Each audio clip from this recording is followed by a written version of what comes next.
What up, YouTube? Hello, everyone. We're live on a couple of different platforms here, but today we're going to be talking about not listening to your parents. And that is something that I have excelled in in my life in a lot of different facets. But today we're going to be talking specifically about real estate and real estate investing and why, as much as your parents are trying to do the absolute best for you, their advice might not always be sound or the best advice for you or applicable, right? Because if they aren't doing exactly what you want to do, or if they don't have experience in the field that you want to go into, it's kind of tough, right? To really take what they say I was going to say for granted, but that doesn't make sense. It's kind of tough to say to take exactly what they say as sound advice if they haven't done it, right? All right, so today we'll go through eight, not examples, I guess examples of things that I suggest, not telling you, suggest only, do what you want, live your own life, but that I suggest not listening to your parents about.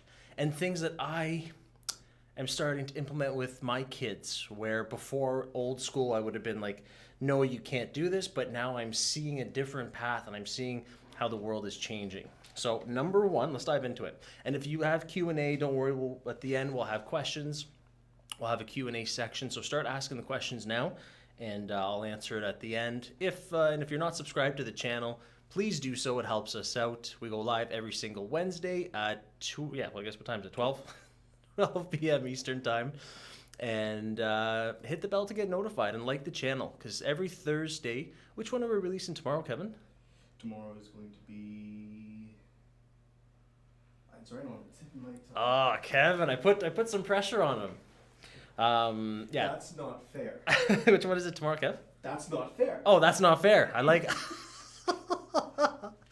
Oh, yeah, gosh. It's kind of a wonky day here, so it's very, very busy. Forgive me.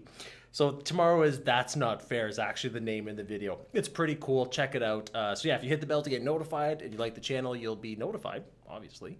And we'll go from there. So number one, and this is something, not that it's controversial, but I know that some people will think, Dave, have you lost your marbles? Well, the answer is yes. But this is something else. Video games. Okay, video games. And this is something, how do I even backtrack and describe this? So video games, I've never been a big gamer. Like growing up, I played some NHL, whatever, 98 or NHL 2000 or Donkey Kong and Sega Genesis and blah, blah, blah. But now I'm watching the kids. And I'll go down a little rabbit hole and a little story time here. So I'm watching, we have a 16, 13, and 6-year-old. And the 16-year-old, for the last couple of years, been playing Minecraft, which always would drive me up the wall and bonkers. And I even have TikTok videos about this, I'm telling kids, if you want to be successful, don't waste your time with video games. Well, here I am, eating my words a little bit. She played Minecraft for years and years, and now in school, and I can't remember what she's using like Adobe Premiere. Kevin, Adobe Premiere, you can like build stuff, or like videos and... Yeah, so she's using that and starting to build different things. And now it's transformed, and I'm not saying Minecraft is just like building a website, but it's transformed into, now she's interested. She's thinking, am I going to go down the engineer route because I like the fact of seeing things come to fruition and building it. She's talking about anyway, a bunch of different things. But that all kind of stemmed from the gratification that she got from playing Minecraft, which is a video game which I used to harp on so bad about. So video games, kind of eating my words now. Our little guy, he's 6. He's playing Minecraft, and he's also building blah, blah, blah. Or I say blah, blah, blah a lot. He's building different buildings. And then he goes, Daddy, look, this is a rental property. That's how I'm going to make money. So I'm liking it. I'm liking the video games to an extent. I'm not saying staying up till 3 a.m. gaming all night, playing Call of Duty and yelling at people in a microphone. If you do that, that's fine. I'm just saying might not be the most productive, but there is a place. Everything with a grain of salt. Everything what? Yeah. Take it with a grain of salt. Take it with a grain of salt. That's why I've kept them. Number 2, and let me know what you think about the video games. If you're kind of thinking like I was before of no way, or you're thinking now, it might have some sort of it might help.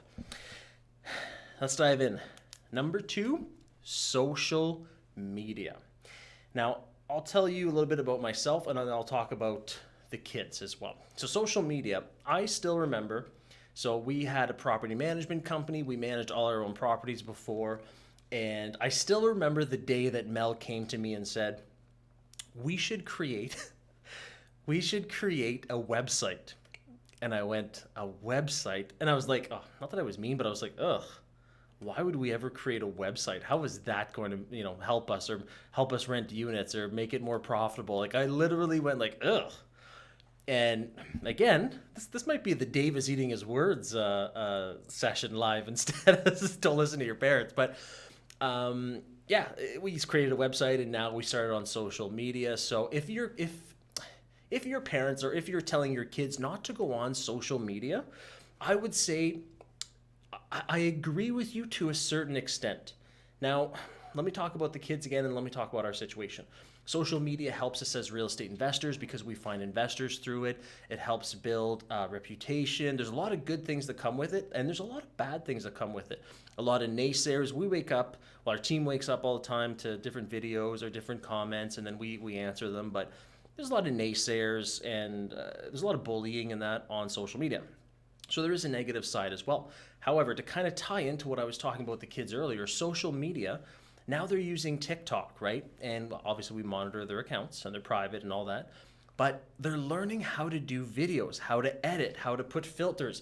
And I don't mean filters giving them a bunch of makeup and everything, but I mean filters, like if you watch our TikTok channel, they're the ones, and Kevin as well, helping us with creating these videos. And now take that with the Minecraft, the TikTok, the Adobe, well, what is it, Kevin? Adobe Premiere? Yeah. So now they're able to create websites. They're able to create graphic design. They're able to create different things that you need for media with different businesses. And as a real estate investor, well, look, there's a whole production going on here. Kevin is our videographer. Kevin didn't just pull this out of where. He had to learn it somewhere, right? So they're just learning different skills from video games and from social media. So it's pretty cool. So take it with a grain of salt. And speaking of social media, if you're not following us on all platforms, it's at Investor Mel Dave, YouTube, what is it, Facebook, TikTok, Instagram, LinkedIn, Twitter, all that jazz. Cool. I like this one. Number 3. The two first ones were like me eating my words a little bit. Number 3 is something that I have always heard. And again, it's going to touch on the last couple of videos that we've done. Dave Ramsey, Robert Kiyosaki. So a penny saved is a penny earned. Earned. I disagree with this. And again, this is going to tie in with everything we're talking about. Inflation. If you're actually saving those pennies and dollars and hundreds and thousands thinking that you're making money, you're not. If you're keeping money in the bank, you're losing money. You're losing to inflation. Canada's what, 4.7? The States is 6.2. You are losing. So maybe that might have made sense years and years ago, but a penny saved is not a penny earned, in my opinion. Now, people will say, Dave, what do I do with that instead? Well, there's all sorts of different avenues and spectrums. It depends where you're at in your life journey and in your real estate journey.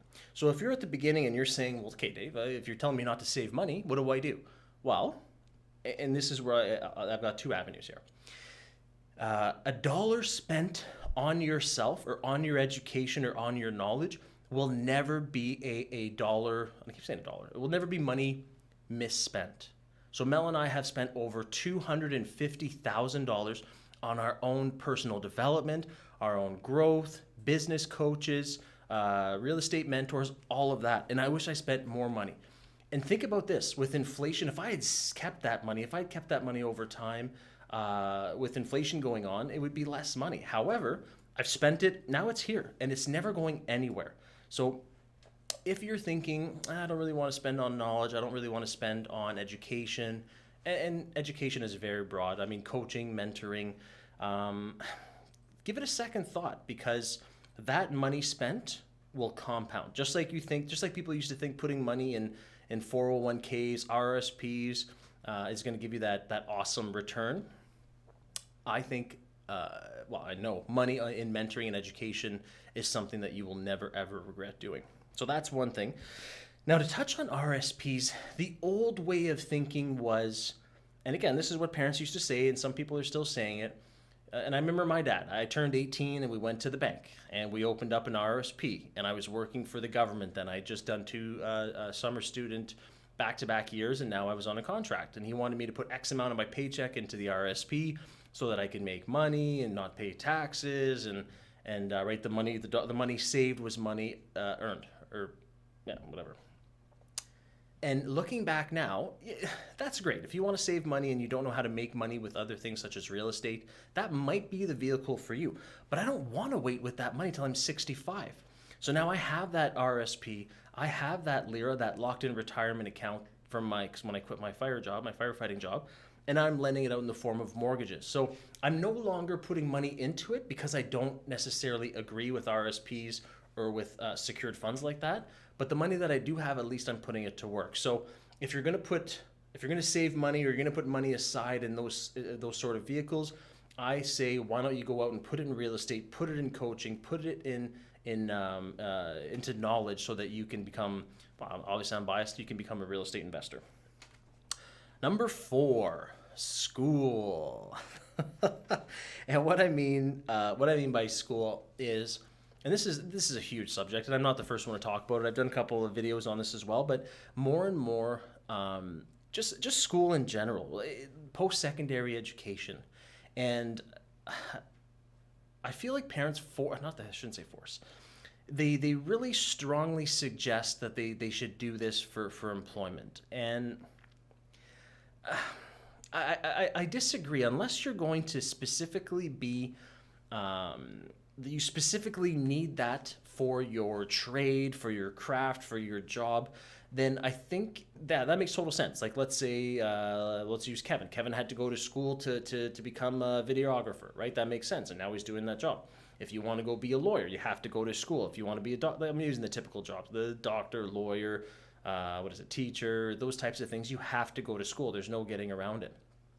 But if you're just going to school and you're kind of just going to wing it or not knowing exactly what you're doing, I just don't agree with going to school for that reason, right? And getting that debt. Now, school is still good. Like, our kids, even though they might not necessarily need to go to post-secondary, I'll probably still tell them to go at least a year or two and do, I don't even know what it's called. Do what's it called, Kevin? Like a bachelor degree or something? Bachelor's. Yeah, I don't have one, if you guys are surprised with that. But I might tell them to go a year or two just to get that experience. It's more the life experience in a field that will help them overall. But I know that they're not going to be those type. I don't think so anyway. But I just don't want people to stress and think you have to go to post-secondary. You have to do that. I just find that an old school way of thinking, which kind of segues into number 5, job opportunities. It is unreal. And the more and more I grow as a real estate investor, the more and more I grow with our mentoring program, I am just amazed. As our team grows, there's positions that I didn't even know existed before. And that's just going to continue to happen. Like, there's jobs out there that you have no idea even exist. And this all came about, so job opportunities. If your parents are telling you, or if you're telling your kids, go to your, and I'm not saying this is a wrong thing here or a bad thing, go to the guidance counselor at school. And this happened this weekend. Mel and I were in, Rosso Lake with the kids because we went to Santa's Village to, see Santa at Santa Fest. It's December. No, it was November then, but. And the next morning we're having breakfast, and she's like, yeah, I was talking to my guidance counselor, and she's giving me different job opportunities. And knowing what I know now as a real estate investor, I'm thinking, do not limit yourself. And it's not even possible for them to understand all the jobs because they don't know what they don't know.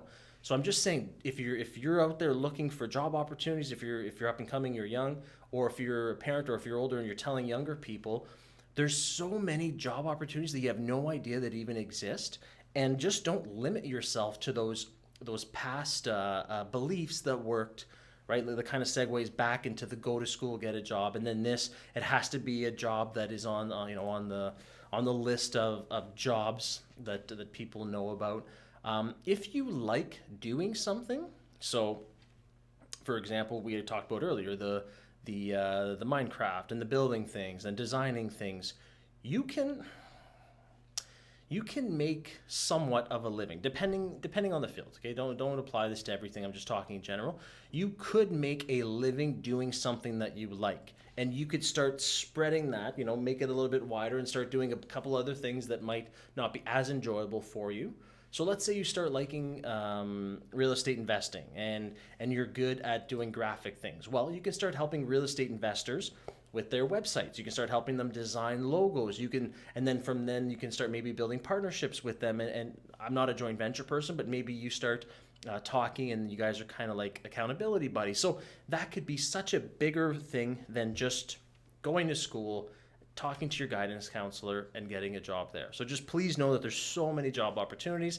Figure out something you like, and there's probably a way of making a living from it, and earning a living from it. Yeah, a living from it. Number 6, failing. And I still remember this, right? So failing is necessary. And Mel and I still fail all the time. And we just, like, we fail, well, we fail all the time. And whenever we fail, it's almost that, not that we're happy, but I just know that there's something else around the corner. So every time there's a problem, every time there's an issue, I just think this is going to be an opportunity to get better, go to the next level, and grow as a person, grow as a business, grow as an investor. So what I'm saying is, don't listen to your parents. They think getting third place is not good, or they think that if you fail the test, it's the end of the world, or if let's say you start something and it falls flat on its face. The old school way of thinking was thinking that was bad. And I'll steal something from Robert Kiyosaki as well, as I think he says, fail often and fail fast, meaning he wants you to get those failures out of the way, and hopefully when you're younger. So as a parent, or if you're starting out as a real estate investor, just the old school way of thinking was failure meant that you're a failure, or mistakes are bad. No, they're good. Because those are the things that are going to build you up, right? So every time we fail, I'm actually happy. It pumps me up because I know, hey, I fell flat on my face here. There's got to be something else around the corner. And this life lesson, this business lesson, this investor lesson that I just learned is going to help me go to the next level. So not that I get excited to fail. Once I get over it and I'm not being poopy pants anymore, then I know it's going to get better, and failing is a good thing. And looking back at all my past failures, I'm like, thank goodness I had them, and thank goodness I had a lot of them, because I am who I am now, and we have the portfolio we have now because of all the failures that we had. Number 7, studying and tests. So I won't say what I'm doing right now, but I'm studying for different things right now, and I just can't believe how the way that people think that memorizing and doing that type of stuff is the way to learn.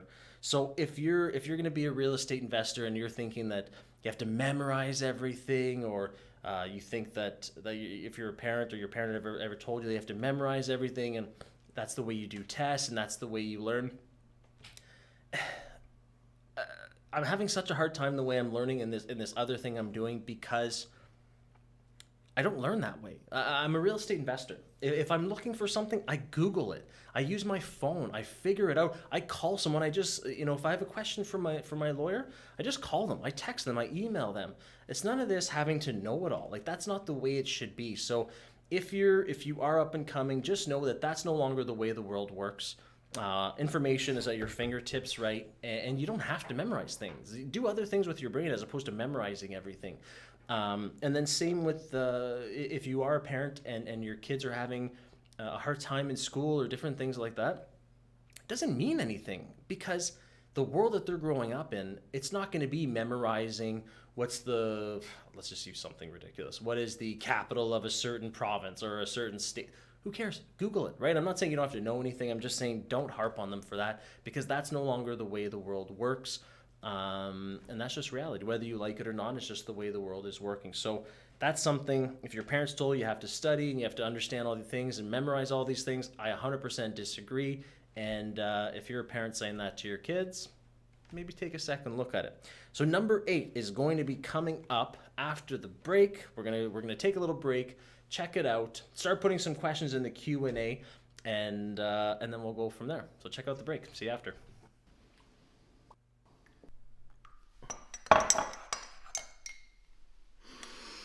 What are you doing, Dave? Mel, the Canadian real estate market is on fire right now, and I need my fuel in order to show these guys how to do it without any joint venture partners or without sacrificing all of their savings. Well, let's go show them.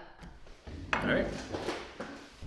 Want to learn how to buy Canadian properties using non-beyond funds? And what if we told you you are able to solely own that, which means you have no partners? It may sound too good to be true, but this is happening every single day with our students. Take Heather. She bought 4 multifamily properties in less than 5 months. And Adele, who purchased 51 units last year. And Troy and Lisa, who added 33 units to their portfolio. And Francois, he purchased 15 units and was able to quit his full-time job in less than a year. How did they do it? Well, it's a simple 3-step process that leverages OPM, other people's money. If you want to see how this works, then click the link below and we'll send you the training straight to your inbox. Don't miss out. Now is the best time to create a real estate portfolio. We'll see you in the training.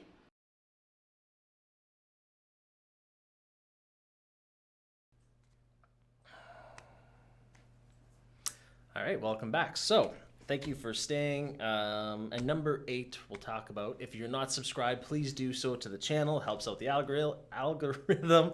Big words, not my forte. And hit the bell to get notified. Tomorrow's video is going to be That's Not Fair. Kevin and I were just laughing about that. And then, yeah, subscribe, like, all of that fun stuff. Now, number 8, the last one. Real estate investing is risky. OMG. That is something that your parents will tell you, everyone will tell you. Real estate is like this, not a scapegoat, but people just, I find they're very quick to give you their opinion on real estate investing. Like if you get a job, no one will say, oh, that job isn't good, or oh, you should have a better job. They kind of reserve their opinion. But for some reason with real estate investing, it's almost like you have a sign that says, tell me your opinion, or like a sign that says, hey, what do you think about it? Even though you don't. People will be very, very quick to give you their opinion, their thoughts, even though, whoops, got a call coming in. Even though they have not done it, even though they're not investors, even though, let's say even they had tried it and they failed, because maybe they didn't know what they were doing, but they'll be very quick to say that to you. So this is something, real estate investing is risky. Well, everything is risky. And we just did an interview, Wednesday? We just did one yesterday with the Reels Deals on our new show on the YouTube channel. If you're interested, they'll be start to post soon. But basically, Eva was saying, and it blew my mind. Eva was saying, when she was younger, she wanted to get into the real estate market, and then she waited, and the market had gone up, and then she was trying to get in then. And she knew that portion that she missed, that time that she missed, she would never be able to catch back up in the market. And I'm not trying to freak you out here saying if you haven't bought in yet or anything that it's too late. No, it's not what I'm saying at all. What I'm getting at is getting in the market now, understanding how to invest in real estate now, is beneficial because the market will continue being the market. No one can control it. Otherwise, the crystal ball would be awesome. But the market will never be the same as it is today. It's going to continue to do its thing. So whether you decide to get in it now or get in it later, you're going to have missed a period in the market which you can never get back. And that's the words that she was saying to me. And I was like, oh my gosh, thank goodness we don't overthink things. We learned how to do it. We have the knowledge and went out and did it. Because otherwise, some of the buildings we have now, we would not be now if we hadn't taken that action. So what am I saying here? Real estate investing is risky? Yeah, everything is risky. Not doing real estate investing is risky. Staying in your full-time job, that's pretty risky as well. Leaving control to someone else is even riskier than taking a risk in real estate, educated risk, in real estate, right? So that is my belief. Obviously, it's worked out for us. And that is something that, whether it's your parents, and I know the video is called Don't Listen to Your Parents, whether it's your parents, it's a colleague, it's a friend, it's a family member, anyone. Don't necessarily, I'm not saying don't listen to people, but just understand that you have to make a decision for yourself and everything is risky, but you have to hedge against risk. Keeping money in the bank is risky now with inflation. We talked about that. you have to hedge the risk and pick a poison, right? So everything is risky. Well, real estate is risky, yes. Get some knowledge, understand it, know what you're doing, and stack the deck as much as you can on your side, hedge against that risk, and invest in real estate. So just don't listen to that. Same thing with stocks. That's risky too. Bitcoin's risky. Crypto is risky. 9-to-5 job is risky. Everything is risky if you don't know what you're doing. So that was number 8. So that kind of, well, now we got the Q&A, but those were the 8 things that I wanted to kind of get off my chest about things that your parents tell you. And this was kind of influenced. I was listening to a Gary Vaynerchuk, Gary V, and he always says that, well, it won't be as aggressive as he is, but tell your parents, and he doesn't really mean it, it's figuratively. But it just got me pumped up. I was like, you know what? The next live has to be about that, because this is something that is changing, and your parents, if they haven't done it, they don't necessarily know. So let's head over to the Q&A. Kevin, if you can get me started up. My kids are learning to code at school now from Smile, Love, Peace. Yeah, insane, right? My kids are too. And it's, what do they call it? Doesn't matter what they call it, but it's so cool. They're learning how to do things on computers. They're learning how to do software. They're learning all this stuff that I think is more important than, like, what did I learn in school that I don't even, there's so many things I learned in school that were not important. I wish I would have learned financing. I still remember my accounting class. I was somewhat interested, but a lot of other things I wasn't. Brandon, what's the number one investment you would never do? Ooh, Brandon. What's the number one investment I would never do? I think, well, RSPs, and I've kind of stopped doing that, to be honest with you. Secured funds, even when my accountants, like, it's funny because at the end of the year in quarter number 4, we're basically thinking at the beginning of quarter number 4, right, Q4, we're starting to think of ways, how much money do we make? How much taxes do we owe? How do we make it go away legally, morally, and ethically? And every year they'll say, well, you could put money in RSPs. And I'm like, no, take that off. Like, I don't even want that option. I know it helps me now, but there's got to be another option to make that go away. I don't want to just leave my money in there. I already have enough that I shouldn't have put in. Well, in my opinion, that I wish I didn't put in. I guess, anyway, hindsight's 20/20. It's in there now. But as of right now, I would not be doing secured funds for myself and Mel. I'm not saying it's not good for anyone else. I'm just not interested in doing that. So that's probably one that I would not do. And that's one that every year when the accountants tell me, what if we do that? I say no. I say thank you for putting it on the table, because all options should always be on the table. However, no thanks. Let's figure something else out. Good question, Brandon. Kevin, can you scroll up just a bit? Brandon, what does a good real estate investment look like for a beginner? Let's say someone who's married, 1 kid, and just under 100K in the bank. Well, the fact that you have 100K in the bank, Brandon, is amazing, right? We've helped people that have a lot less than $100,000, okay? And they've been successful real estate investors.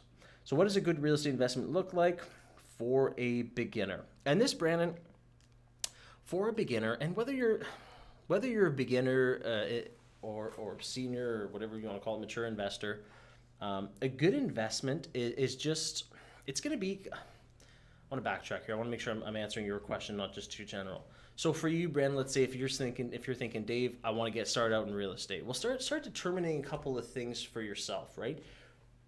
Does it have to be in your local market for comfort level, right? Some people, it has to be in their backyard. They have to be able to touch it, drive by it, see it. Otherwise, it's not real to them and they don't like it. Well, it's not that it's not real, but they just don't like it. So determine that. Are you that person, or are you a person that says, hey, as long as it's making me money and someone else and they can take care of it, then all good. So I would determine that initially, to be honest with you. And then from there, I would start seeing what is your tolerance. Now, when I say tolerance, what I mean is, and every real estate investor goes through it. Like, I remember when I bought my first duplex, which I love duplexes. Mel and I quit our jobs on duplexes and triplexes. I like to say this all the time because people seem to think, oh my gosh, 5plex and over, 10plex and over, 20plex. We quit both of our full-time jobs on duplexes and triplexes. Absolutely nothing wrong with those. But what I'm getting at is, some people might have that notion or that kind of thought process that, oh, I'm so much safer with a duplex, or oh my gosh, a triplex, or like a 4plex or a 5plex, or like, as the numbers go up in units, they like that just starts freaking them out, right? So, and that's normal. I've been there, done that, and I still remember when I did my first sixplex. I was like, oh my gosh. And when I did my first double-digit building, like, oh my gosh. Just this last year, in 2020, we closed a 50plex. We purchased 119 units. And it was still, oh my gosh, like that's a lot of units in 1 year, right? So you're always going to have that, brand. So in the beginning, I would just say, what is your tolerance? If you're saying pre-construction condo, a single-family dwelling, a duplex, that I feel comfortable with, then start out with that, right? There's nothing, you don't have to start out with a 10plex. Like, just don't listen to people that are saying, has to be a big building, you know, otherwise, like, and your ego is going to get in the way too. Sometimes, hey, been there, done that, right?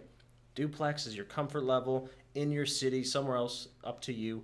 And then just know, again, and this is where, again, the knowledge piece, like I was talking about initially, number 3, penny saved is a penny earned. That knowledge piece, right? That $100,000, I suggest you should put that into knowledge. If you're a beginner, scenario for you. Could you learn things on your own over time? Yes. Will it take longer? Yes. Will you make a whole bunch of mistakes? Yes. Okay? Or, and this is what I've learned, now I buy time. I spend money with people, and Tony Robbins says it best, right? Turning decades into days, weeks, and months instead of that, right? And we'll talk about Tony Robbins another time. Anyway, but that is something that is so true. So if you're a beginner and you're thinking, you know what, I could do this on my own, make a bunch of mistakes, cost me tens of thousands of dollars, or I could pay someone to learn from their expertise, their mistakes, their systems, then you're laughing. You're literally buying time and peace of mind, Brandon, and knowledge. So I would look at that as well if you're a beginner, and because you're going to have to know ratios, you're going to have to know numbers. There's so much to real estate. Everyone's in such a rush to get into these assets. These assets are not liquid. It's not like you can buy $1,000 worth of stock and then, oh, it sucks, and then sell it the next day. No, it takes a while to get into it, and it takes a while to get out of it. And it takes it's a long-term play. It's not a 5-day play. It's not a 5-month play. It's a long-term play that's going to create that generational wealth. Patrick, cryptocurrency investment versus real estate thoughts. Well, not gonna lie, we do have some Bitcoin. I look at it less now. Some people made some awesome money on crypto. It's gone up since we purchased it, but real estate, I had this conversation with someone, and it's funny because we went back and forth. We had some banter. We went back and forth, and I said, hey, mine actually has the word real in it, right? Anyway, and so I am a real estate guy 100%. I can pass off my real estate portfolio. I know you're saying you can pass off your crypto, yes, but crypto is like internet.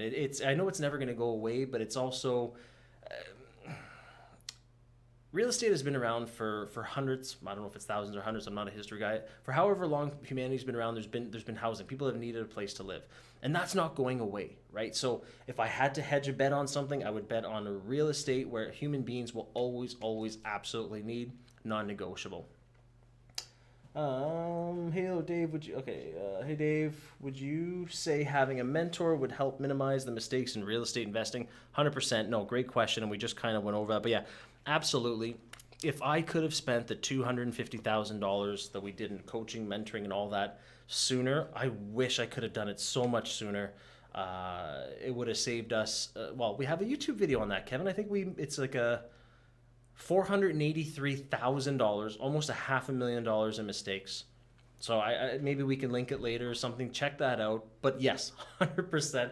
If I could have spent more money sooner to save myself from almost $500,000 in mistakes, no brainer. I'll take that investment all day, every day. But great questions, guys. I'm gonna wrap it up. I've got some Thai food waiting for me before I go live with our action family. So amazing questions, love it. And those are the 8 reasons why I suggest don't necessarily listen to your parents just because they're your parents. I'm not saying listen to your parents, but just if they're telling you on life advice, just understand that there's also other schools of thought. And if you are a parent teaching things to your kids, I hope that you'll take what I said today and maybe change some of those thought processes. Maybe you'll be like, oops, keep hitting the mic. Maybe you'll be like me, you'll eat your words a little bit, which, hey, never be too proud to eat your own words. So awesome, guys. Thank you so much. If you liked it, make sure, again, subscribe, like the channel, hit the bell to get notified. And tomorrow, you're going to hear me. I'm going to be in front of the whiteboard. You can't see my studio here. But tomorrow's going to be that's not fair. I should have wrote it down.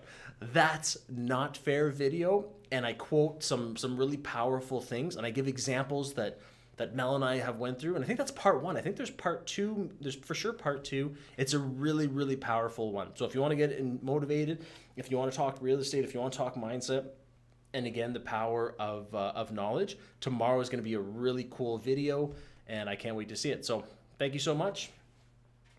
See you next time. Bye for now. I'm Mel. And I'm Dave. And we're the Investor Couple.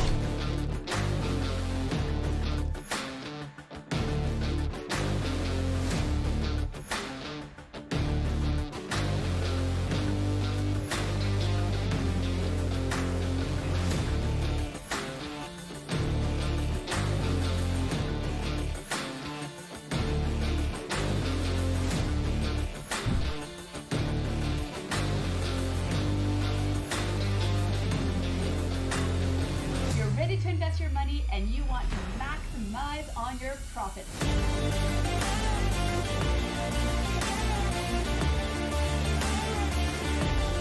This is where real estate truly wins. 2.5 years in the making. Who called the plumber?